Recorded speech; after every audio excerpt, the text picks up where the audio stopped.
오늘 하나님 말씀은 여호수아 2장 1절에서 14절입니다.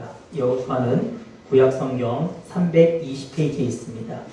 여리고성을 공격하기 전에 여호수아는 2명의 정탐꾼을 보내서 그들로 하여금 가나안 땅과 그들의 앞에 있는 여리고성을 정탐하게 합니다. 우리가 정탐꾼 하면 떠오르죠. 오늘 본문의 기준으로 따지면 40년 전에 가나안 땅에 이제 딱 입성하기 직전에 가데스 바네아에서 모세가 각 지파의 대표를 한 명씩 뽑아갖고 총 12명을 가나안 땅의 정탐꾼으로 보냈던 일들이 떠오를 겁니다. 그때는 12명을 보냈어요. 각 지파의 대표였죠. 그리고 오늘 본문에서 지금 이스라엘을 이끌어가고 있는 여호수아도 그 12명의 정탐꾼 중에 한 명이었습니다. 그런데 오늘은 2명만 보냅니다. 제 생각에는 아마 여호수아가 그때 40년 전에 갔다 왔는데 그 여호수아와 갈렙과는 서로 뜻을 다르게 하는 10명의 정탐꾼들의 어떤 발언으로 인하여서 하다못해 난리가 났죠. 이스라엘 진영이 쑥대밭이 되고 그들이 밤새 울고 하나님을 원망하고 이름으로 인하여 결국은 이스라엘 백성들이 지금 어떻게 된 겁니까? 40년 동안을 광야를 돌고 돌았던 것이죠. 아마 그 현장에서 물론 그 시대를 기억하는 사람들은 이제 여호수아와 갈렙에는 다 죽었죠. 성인들은 다 죽었습니다. 하지만 그것을 명확하게 기억하고 있었던 여호수아의 입장에서는 제 생각으로는 아마 이거 많이 보내서 될 일이 아니라고 생각했던 것 같습니다. 많이 보내면 입이 많으면 그만큼 의견이 많이 나오겠죠. 그래서 제 생각으로는 아마 그래서 여호수아가 소수 정예만 2명만 골라서 보냈던 것이 아닐까 싶기도 합니다. 자, 여리고성으로 2명의 정탐꾼이 잠입을 했습니다. 그들이 잠입을 해서 간 곳은 기생의 집이었어요. 그리고 그 기생은 라합이라고 합니다. 그곳에 그 기생의 집에 여리고성을 정탐하러 간 2명이 간 이유는 아마도 기생의 집이었기 때문에 많은 사람들이 모여 있었을 것이고 또 그들을 통해서 여리고성의 어떤 분위기라든가 여러 가지 내용도 들을 수 있었을 것이고 또한 많은 남자들이 모이는 곳이다 보니 아무래도 자신들이 좀 위장하게 드러나기 덜 한다고 생각했던 것 같습니다. 그런데 그랬던 그들의 계획은 초장부터 어긋납니다. 그들이 잔입했음을 누군가가 벌써 알아차렸죠. 그래서 오늘 본문에 보면 그가 여리고의 왕에게 가서 그것을 보고합니다. 여러분, 이것을 통해서 우리가 뭘 할 수 있습니까? 지금 여리고성의 그 어떤 상태는 비상대기 중임을 알 수 있겠죠. 모든 사람이 지금 다 바짝 긴장돼 있어요. 야, 이스라엘 백성들이 이제 우리 곳에 곧 쳐들어온다고 한다. 비상대기 상태입니다. 아마 그랬기 때문에 그 낯선 이방인 2명이 들어갔었을 때 바로 발각이 된 게 아닌가라고 생각해 볼 수 있습니다. 여리고 왕이 라합에게 사람을 보냅니다. 군사들을 보낸 것이죠. 그리고는 그 정탐꾼들을 내어놓으라고 얘기합니다. 그런데 라합은요, 대담하게도 그 2명의 정탐꾼들을 그 병사들이 왕이 보낸 그 사람들이 오기 전에 이미 지붕에 3대 아래에 숨겨뒀다고 나옵니다. 그리고 왕이 보낸 사람들에게 자신은 그들을 알지 못한다고 얘기하고 그들이 성문을 닫을 때쯤 나갔다고 말하면서 빨리 쫓아가면 그들을 잡을 수 있을 거라고 라합은 얘기합니다. 여러분, 3대가 뭐냐면요, 우리나라도 옛날 집들 보면 지붕에 이렇게 그 볏집들이 이렇게 막 널어놓죠. 그런 것처럼 이제 이 당시 고대 근동에서는 우리처럼 이렇게 된 초가가 아니거든요. 평평한 판넬처럼. 그러니까 그 위에 이제 삼나무를 삼을 만들기 위해서 삼나무 줄기를 베어서 널어놓은 것을 얘기해요. 그러니까 그것을 이제 배를 짜서 옷을 만들어 있겠죠. 그 널어놓은 그 밑에 숨겨둔 것입니다. 라합이. 라합의 말을 듣고 그 왕이 보냈던 그 왕의 군사들은 성문 밖으로 그들을 쫓아나갑니다. 그리고 그들이 나가고 나서 이 성문은 곧 닫혔다고 오늘 본문에 나옵니다. 우리가 지금 그 라합이 그 왕이 보낸 사람들을 상대하면서 라합이 한 얘기를 들어보면 이 라합이 굉장히 영리하고 대담함을 알 수 있습니다. 여러분, 여리고의 왕이 라합의 집에 이방인 2명이 왔음을 이미 알고 보낸 거죠. 그냥 한번 야 너희들 한번 쭉 수색해봐라 하는 도중에 왕의 신하들이 왕의 군사들이 라합의 집에 온 게 아니에요. 이미 그곳에 있다라는 것을 정보를 입수하고 온 것입니다. 그랬으면 아마 우리 같으면 굉장히 막 긴장하고 떨었을 것 같지 않습니까? 근데 라합은 너무나도 태연하게 연기를 합니다. 그리고 본문 6절에 보면요. 그가 이미 그들을 이끌고 지붕에 올라가서 그 지붕에 벌려놓은 3대에 숨겼다. 이 라합은요. 왕의 부하들이 군사들이 오기 전에 이미 2명의 정탐꾼도 숨겨줬어요. 그리고 그 정탐꾼을 잡으러 온 그들을 성문 밖으로 나가도록 유도합니다. 여러분 고대 근동에서는요. 사람들이 이렇게 성에서 잠을 자고 아침이 되면 성문을 열고 다 밖에 나가서 어떤 일들을 합니다. 뭐 농사를 짓든 뭘 하든 성 안에 농사를 짓지 않았어요. 성 안에서는 어떤 숙소만 있었던 개념입니다. 그러니까 낮에 다 생활을 해요. 그리고 밤이 되면 들어오고 잠을 잡니다. 그리고 그때 성문을 닫습니다.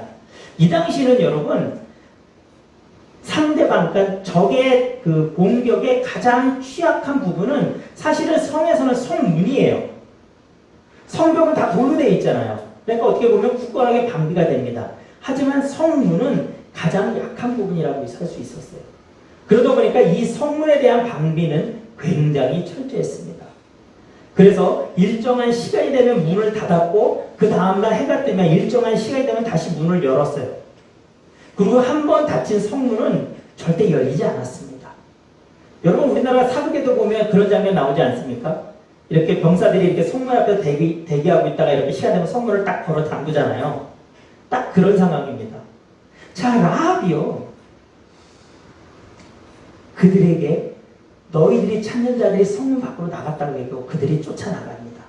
그런데 그 본문을 자세히 보면 문 닫기 얼마 전에 그들이 나갔다고 얘기를 해요. 그러니까 그들도 서둘러서 쫓아나갔어요. 그리고 그들이 나간 다음에 그 추격자들이 나간 다음에 성문이 닫혔다고 본문에 나오거든요. 이건 뭘 의미할까요, 여러분? 적어도 여러분 그날 밤에는요. 그 정탐꾼 2명을 갔다고 하는 방향으로 쫓아간 그 추격대도 다시 성 안으로 들어올 수가 없는 거예요. 그러니까 그들이 그 정탐꾼 2명을 못 찾았다고 다시 라합의 집으로 돌아와서 라합의 집을 수색할 수 있는 상황이 아니다라는 것입니다. 그들도 못 들어오는 거예요. 아침까지는. 그러니까 이 라합이라는 그 여인이 얼마나 영리한지를 알 수 있습니다.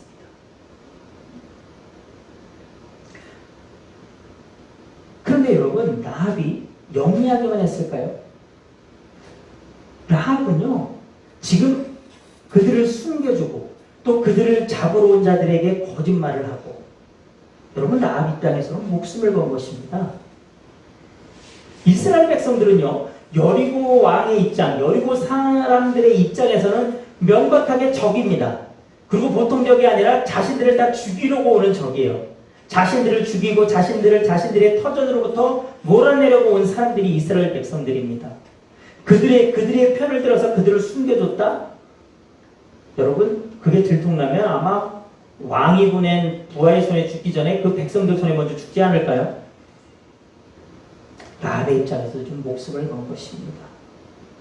그렇다면 왜 라합은 이렇게 목숨을 걸면서까지 그 정탐꾼들을 숨겨준 것일까요?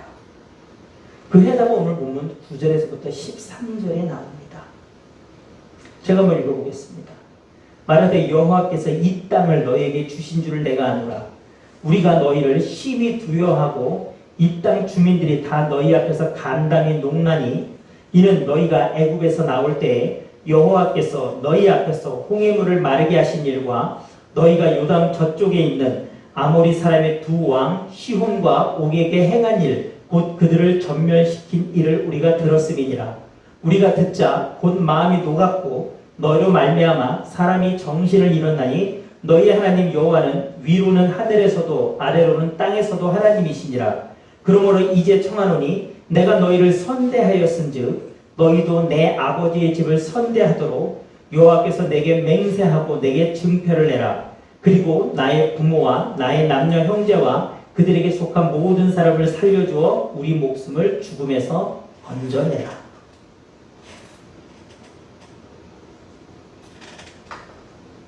라합이 그 두 명의 정탐꾼을 숨겨둔 이유가 뭐였습니까? 가족의 목숨을 구원받기 위해서였습니다. 그리고 여기서 라합의 놀라운 점이 뭐냐면요.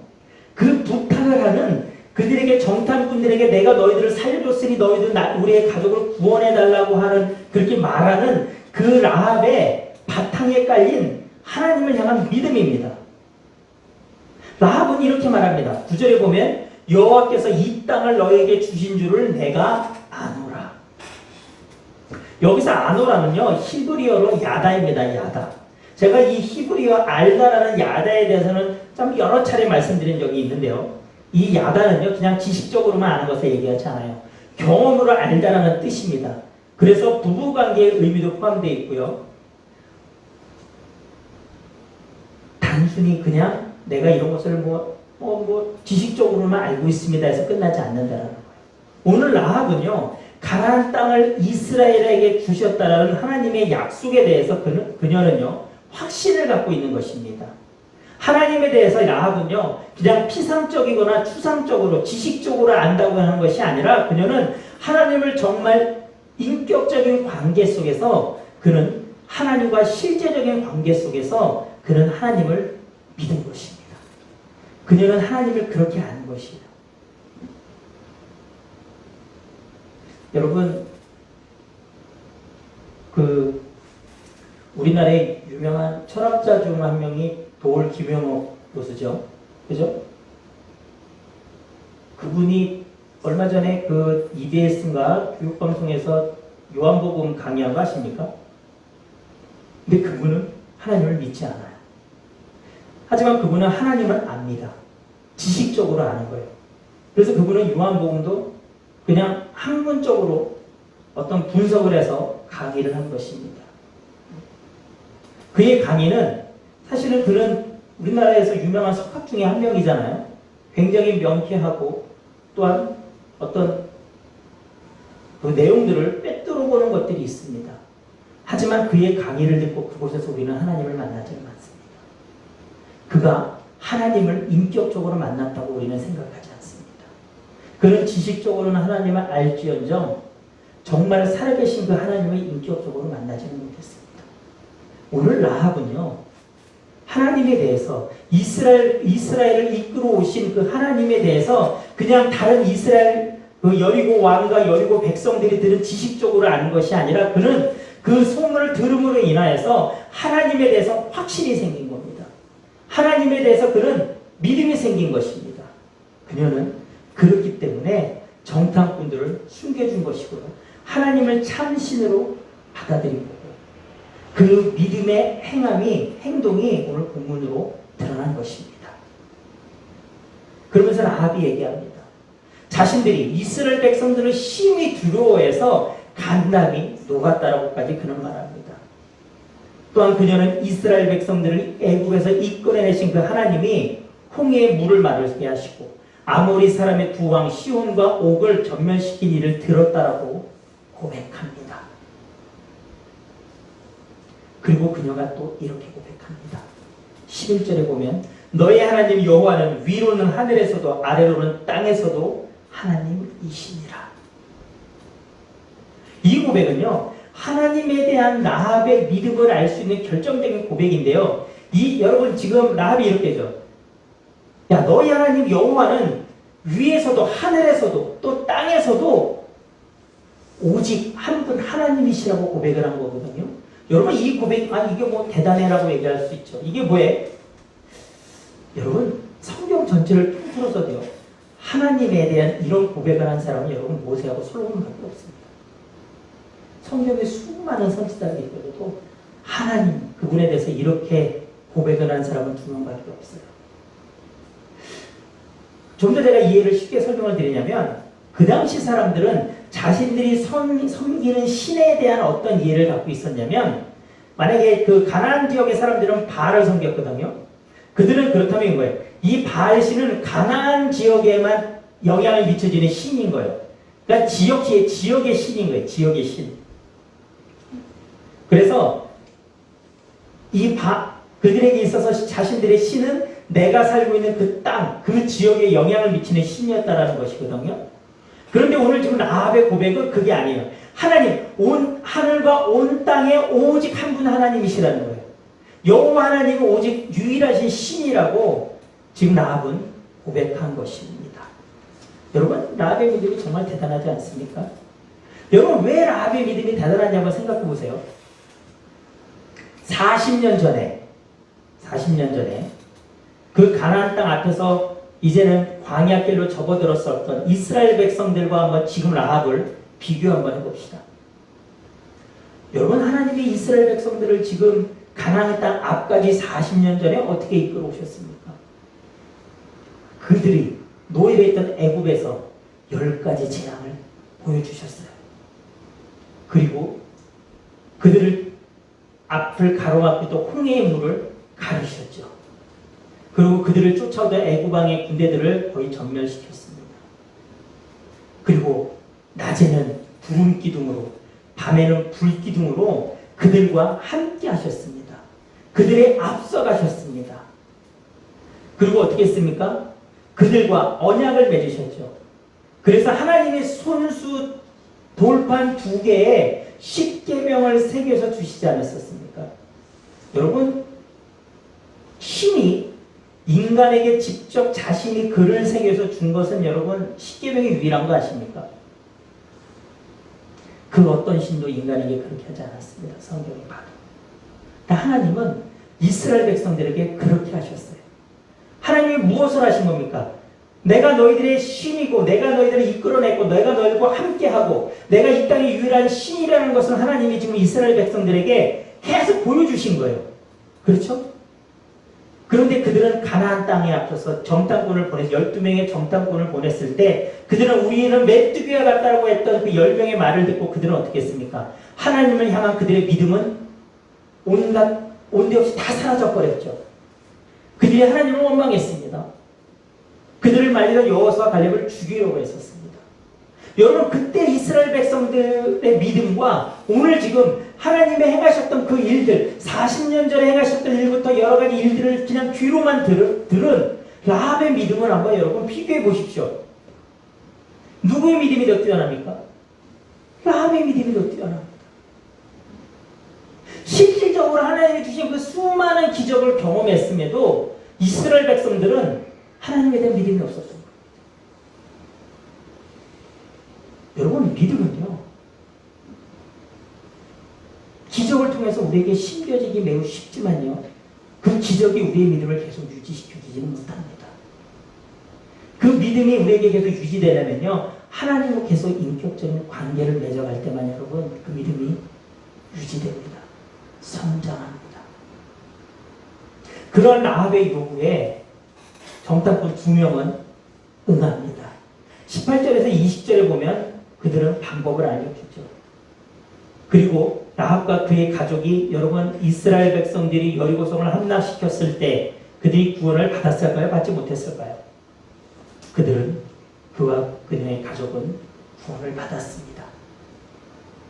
여러분, 그 후 라합의 삶이 어땠는지 아십니까? 마태복음 1장은요 예수님의 족보로부터 시작됩니다. 근데 그곳에 라합이 등장합니다. 마태복음 1장 5절에서 6절에 보면요, 살몬은 라합에게서 보아스를 낳고 보아스는 룻에게서 오벳을 낳고 오벳은 이새를 낳고 이새는 다윗왕을 낳으니라. 다윗은 우리의 아내에게서 솔로몬을 낳았고. 여러분, 라합의 후손 중에 누가 있습니까? 다윗왕이 있죠. 여러분, 예수님은 누구의 자손으로 오셨습니까? 다윗왕의, 혈통으로는 다윗왕의 자손으로 이 땅에 오셨습니다. 지금 라합은요, 기생했던 라합은요, 예수님의 그 어떤 혈통에 따른 그 족보의 한 자리를 차지합니다. 그리고요, 성경에서 가장 믿음 좋은 사람들을 얘기하는 히브리서 11장에도 라합은 등장합니다. 히브리서 11장 31절입니다. 믿음으로 기생 라합은 정탐꾼을 평안히 영접하였으므로 순종하지 아니한 자와 함께 멸망하지 아니하였다. 라합은 믿음의 조상으로 믿음을 보여준, 놀라운 믿음을 보여준 선조로 이스라엘 역사에 기록됩니다. 또한 야고보서 2장 25절에는 이렇게 나옵니다. 또한 또 이와 같이 기생 라합이 사자들을 접대하여 다른 길로 나가게 할 때에 행함으로 의롭다 하심을 받은 것이 아니냐. 라합은요, 하나님을 향한 올바른 믿음을 가진 사람이었습니다. 그리고 그녀는요, 그 믿음을 행함으로 실천하여서 증명해낸 사람이었습니다. 여러분, 성경은 오늘 본문은 라합을 기생이라고 합니다. 하지만 이것은 어찌 보면 굉장히 순화된 표현입니다. 여러분, 원어를 보면요, 라합은 창녀였습니다. 창녀는 그 어느 시대를 막론하고 그 당대 사람들에게 핍박을 받습니다. 배척당합니다.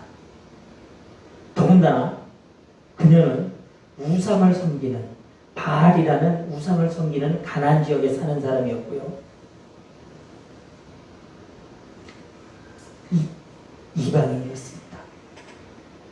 그런데 그녀는 그런 환경 속에서도 하나님에 대한 그 얘기를 듣고 하나님을 진실되게 믿었습니다. 하나님을 신뢰했습니다. 환경이 하나님을 향한 그녀의 믿음을 방해할 수 없었습니다. 여러분, 오늘 설교 제목이 뭔지 아십니까? 진흙 속에서 필 꽃입니다. 진흙 속에서 필 꽃. 진흙은 꽃이 자라나기에 적합하지 않은 환경입니다. 하지만 그 척박한 환경 속에서도 큰 꽃이 핍니다.